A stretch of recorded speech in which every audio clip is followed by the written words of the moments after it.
senior officials. বৃহস্পতিবার রাজধানীর একটি হোটেলে গ্লোবাল পার্টনারশিপ এডুকেশন সিস্টেম নিয়ে সেমিনার আয়োজন করে ইউনেস্কো। এতে অংশ নিয়ে শিক্ষা প্রতিমন্ত্রী বলেন, প্রধানমন্ত্রীর ঘোষিত লক্ষ্যে পৌঁছাতে সবাইকে একযোগে কাজ করতে হবে, আর এই কাজে বড় কোনো ভুল ত্রুটি দেশবাসী মেনে নেবে না। এই প্রত্যেকটা কাজ যেন আমরা সরলভাবে সঠিকভাবে করি। আর প্রধানমন্ত্রীর উপদেষ্টা মাহাদি আমিন বলেন, ভবিষ্যৎ বাংলাদেশের জন্য শিশুদের গড়ে তুলতে শিক্ষকদেরও দক্ষ হতে হবে। শিক্ষা ব্যবস্থা প্রয়োজনীয় সংস্কার, একটা আধুনিক যুগোপযোগী শিক্ষা ব্যবস্থা, যেখানে আমাদের শিক্ষার্থীদেরকে আমরা দেশপ্রেমিক, সুনাগরিক, যোগ্য এবং দক্ষ হিসেবে গড়ে তুলতে পারবো, এবং যেখানে তাদেরকে ধাবিত করবে, তাদেরকে তৈরি করবে আগামীর সুশিক্ষিত এবং মেধাবী শিক্ষকেরা।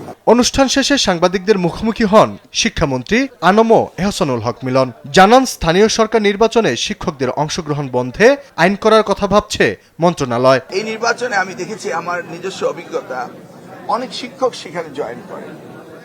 কতজন হতে পারলো সেটা আমি বলছি না, কিন্তু তারা পার্টিসিপেট করেন এ বিগ নাম্বার। এতে ক্লাসরুমের এডুকেশনের খর্ব হয়।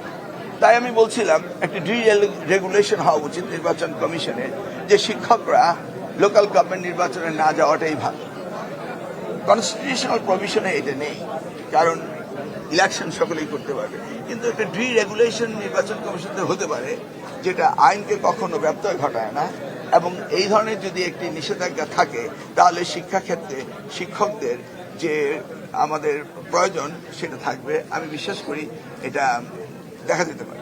সুষ্ঠুভাবে এইচএসসি ও সমমান পরীক্ষা নেওয়ার কথাও জানান শিক্ষামন্ত্রী। এখন আমাদেরকে আর প্রত্যেকটি পরীক্ষা কেন্দ্রে গিয়ে পাহারা দিতে হবে না। আমাদের ক্লোজ সার্কিট ক্যামেরা রয়েছে, আমাদের টিচাররা আজকে সচেতন, আমাদের অভিভাবকরা সচেতন, প্রশাসন সচেতন রয়েছে, এবং পুলিশ বিভাগ তারা বডি ক্যাম ব্যবহার করছে। সব মিলিয়ে আমাদের শিক্ষার্থীরা সচেতন, তারা পরীক্ষায় কোনো আনফেয়ার মিন্স করে না। তারা এখন লেখাপড়া করছে, এখন লেখাপড়া করবে।